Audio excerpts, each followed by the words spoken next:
Bismillahirrahmanirrahim. Assalamualaikum warahmatullahi wabarakatuh.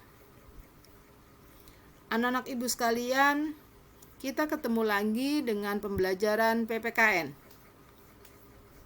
Anak-anak ibu, sebelum kita melanjutkan pembelajaran PPKN, mari kita berdoa terlebih dahulu. Berdoa dimulai. Selesai. Baiklah, anak-anak ibu, kita akan melanjutkan materi minggu yang lalu. Minggu yang lalu, yang ibu bahas adalah hakikat demokrasi. Kali ini, ibu akan membahas mengenai demokrasi Pancasila. Jadi, khusus mengenai demokrasi Pancasila. Yang akan kita bahas kali ini ada 3 hal, yaitu prinsip-prinsip demokrasi Pancasila, ciri-ciri demokrasi Pancasila, asas dan fungsi demokrasi Pancasila. Mari kita ikuti satu persatu. Prinsip-prinsip demokrasi Pancasila. Di dalam prinsip-prinsip demokrasi Pancasila, ini ada beberapa hal terkait dengan prinsip tersebut. Kita akan bahas satu persatu. Demokrasi yang berketuhanan yang Maha Esa. Artinya, seluk-beluk sistem serta perilaku dalam menyelenggarakan kenegaraan Republik Indonesia harus taat asas, konsisten, atau sesuai dengan nilai-nilai dan kaidah-kaidah dasar ketuhanan yang Maha Esa. Jadi di sini di dalam pelaksanaan demokrasi kita selalu berpedoman kepada berketuhanan yang Maha Esa. Prinsip yang berikutnya adalah demokrasi kecerdasan. Diartikan di sini bahwa penyelenggaraan demokrasi menurut Undang-Undang Dasar Negara Republik Indonesia tahun 1945 itu berdasarkan kecerdasan rohaniah, kecerdasan rasional, dan juga kecerdasan emosional. Jadi demokrasinya yang sudah tertuang di dalam Undang-Undang Dasar itu sudah difikirkan dengan demokrasi yang secara kecerdasan rohaniah, kecerdasan rasional maupun kecerdasan emosional. Kemudian berikutnya demokrasi yang berkedaulatan rakyat. Di sini diartikan bahwa kekuasaan tertinggi ada di tangan rakyat. Rakyatlah yang memimpin atau memegang kedaulatan itu. Kemudian, dalam batas-batas tertentu, kedaulatan rakyat itu dipercayakan kepada para wakil rakyat yang di DPR, yang di MPR, yaitu DPR dan DPD. Berikutnya lagi, demokrasi dengan rule of law. Di sini diartikan bahwa di dalam demokrasi itu, bangsa Indonesia melindungi dan mengembangkan kebenaran hukum. Jadi bukan demokrasi yang sifatnya ugal-ugalan.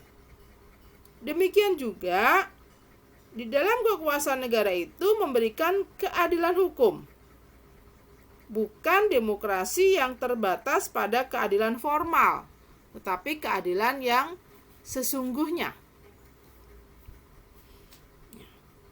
Selain itu, yang dimaksud dengan rule of law itu kekuasaan negara menjamin kepastian hukum, bukan demokrasi yang membiarkan daripada anarki.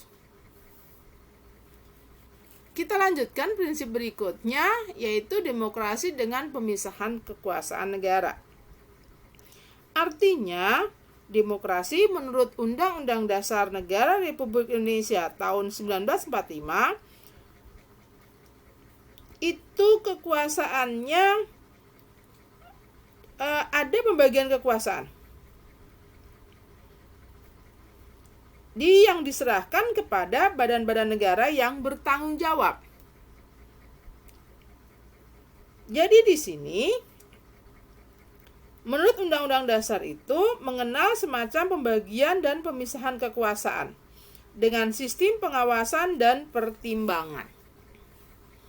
Ya, jadi bukan kekuasaan yang terfokus pada satu lembaga saja, melainkan ada pemisahan kekuasaan. Kemudian demokrasi dengan hak asasi manusia. Yang dimaksud di sini adalah menurut Undang-Undang Dasar Negara Republik Indonesia tahun 1945 mengakui hak asasi manusia yang tujuannya bukan hanya menghormati hak-hak asasi tersebut, melainkan terlebih untuk meningkatkan martabat dan derajat manusia seutuhnya. Sehingga di dalam demokrasi ini hak asasi manusia dihormati dan dijunjung tinggi. Berikutnya demokrasi dengan pengadilan yang merdeka. Di sini diartikan di dalam Undang-Undang Dasar Negara Republik Indonesia tahun 45 ya, menghendaki diberlakukannya sistem pengadilan yang merdeka, independen, yang memberi peluang seluas-luasnya kepada semua pihak yang berkepentingan untuk mencari dan menemukan hukum yang seadil-adilnya. Jadi di sini pengadilan yang merdeka itu memberikan kebebasan kepada masing-masing pihak untuk mencari keadilan yang seadil-adilnya. Berikutnya adalah demokrasi dengan otonomi daerah. Berdasarkan Undang-Undang Dasar Negara Republik Indonesia tahun 1945, dijelaskan bahwa pemerintahan dibentuk daerah-daerah otonom pada provinsi dan kabupaten. Daerah-daerah otonom ini dibangun dan disiapkan untuk mampu mengatur dan menyelenggarakan urusan-urusan pemerintahan sebagai urusan rumah tangganya sendiri yang diserahkan oleh pemerintah pusat kepada pemerintah daerah. Jadi pemerintah otonomi daerah ini diberikan kewenangan untuk mengatur wilayahnya. Kemudian yang berikutnya demokrasi dengan kemakmuran. Pengertiannya di sini bahwa di dalam Undang-Undang Dasar 1945 ditujukan untuk membangun negara kemakmuran oleh dan untuk sebesar-besarnya rakyat Indonesia. Jadi pada saat kita Indonesia merdeka di dalam Undang-Undang Dasar Negara Republik Indonesia tahun 45, di situ sudah disebutkan bahwa negara Indonesia dalam rangka untuk membangun negara kemakmuran. Berikutnya yang terakhir, demokrasi yang berkeadilan sosial. Dimaksudkan di sini bahwa demokrasi menurut Undang-Undang Dasar Negara Republik Indonesia tahun 45 menggariskan keadilan sosial di antara berbagai kelompok, golongan, dan lapisan masyarakat. Tidak ada golongan, lapisan, kelompok, satuan, atau organisasi yang menjadi anak emas yang diberi berbagai keistimewaan atau hak-hak khusus. Itu beberapa prinsip demokrasi Pancasila. Kita akan lanjutkan materi berikutnya, yaitu ciri-ciri demokrasi. Kalau yang tadi merupakan prinsip-prinsipnya yang merupakan fundamental daripada demokrasi Pancasila, maka kali ini yang dibahas adalah ciri-ciri demokrasi.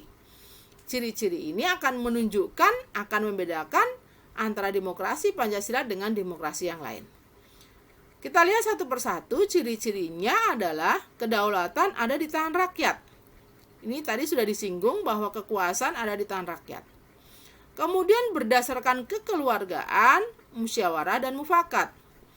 Jadi ciri-ciri demokrasi Pancasila itu kita akan melihat bahwa ada unsur kekeluargaannya, ada musyawarah dan mufakat. Dan ini sering kita lihat di dalam kehidupan sehari-hari. Sering ada musyawarah dan ada mufakat. Keselarasan antara hak dan kewajiban, keseimbangan melaksanakan hak dan juga melaksanakan kewajiban. Berikutnya penghargaan terhadap HAM, hak asasi manusia. Kita dihormati harkat dan martabat manusianya. Berikutnya, ciri-cirinya adalah tidak menganut sistem monopartai. Sehingga kita mengetahui bahwa ciri-ciri demokrasi di Indonesia itu pasti ada beberapa partai. Berikutnya lagi, tidak mengenal diktator mayoritas dan tirani minoritas. Yang kita kenal adalah ya demokrasi, tidak kaitan dengan mayoritas maupun tidak mengenal dengan minoritas. Berikutnya, mendahulukan kepentingan rakyat. Bahwa ciri-ciri demokrasi Pancasila itu lebih banyak kebijakannya untuk kepentingan rakyat. Berikutnya adalah aspirasi disalurkan melalui wakil rakyat. Rakyat Indonesia memiliki banyak kepentingan, usul, saran, maka aspirasi tersebut disalurkan melalui wakil rakyat yang duduk di DPR, DPRD maupun DPD. Kemudian ciri berikutnya tidak mendukung demonstrasi yang berujung kerusuhan. Jadi di sini meskipun kita demokrasi bukan berarti bahwa kita membolehkan demonstrasi yang kemudian ujung-ujungnya adalah kerusuhan. Kita boleh untuk mengeluarkan aspirasi tetapi tidak dengan kerusuhan. Berikutnya, pemilu dilaksanakan secara terbuka, jujur, serta adil. Terbuka ini pemilunya yang dilakukan secara berturut-turut sesuai dengan jadwalnya. Tidak mengenal adanya diktator mayoritas dan tirani minoritas. Ya, jadi tidak mengenal adanya mayoritas yang memegang kekuasaan maupun yang tirani minoritas. Mendahulukan kepentingan rakyat atau kepentingan umum. Jadi dalam kebijakannya, demokrasi Pancasila itu lebih mendahulukan kepentingan rakyat dan kepentingan umum. Baik, kita lanjutkan. Kita akan bahas berikutnya, yang terakhir adalah asas dan fungsi demokrasi Pancasila.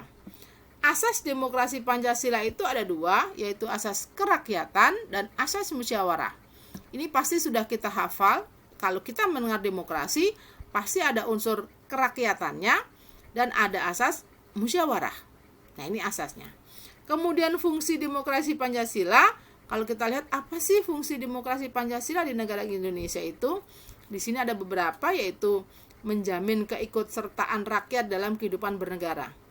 Jadi dengan demokrasi Pancasila itu rakyatnya diikutsertakan dalam penentuan kebijakan pemerintah. Kemudian menjamin berdirinya negara Republik Indonesia. Selama demokrasi itu Pancasila itu ada dan rakyatnya ikut serta, maka akan menjamin berdirinya negara Republik Indonesia. Kemudian menjamin tetap tegaknya negara kesatuan Republik Indonesia berdasarkan sistem konstitusional. Artinya dengan demokrasi itu akan tetap tegaknya negara Republik Indonesia dengan hukum, dengan undang-undang dasar, ya, berdasarkan undang-undang dasar. Kemudian menjamin tegaknya hukum yang berasal dari Pancasila.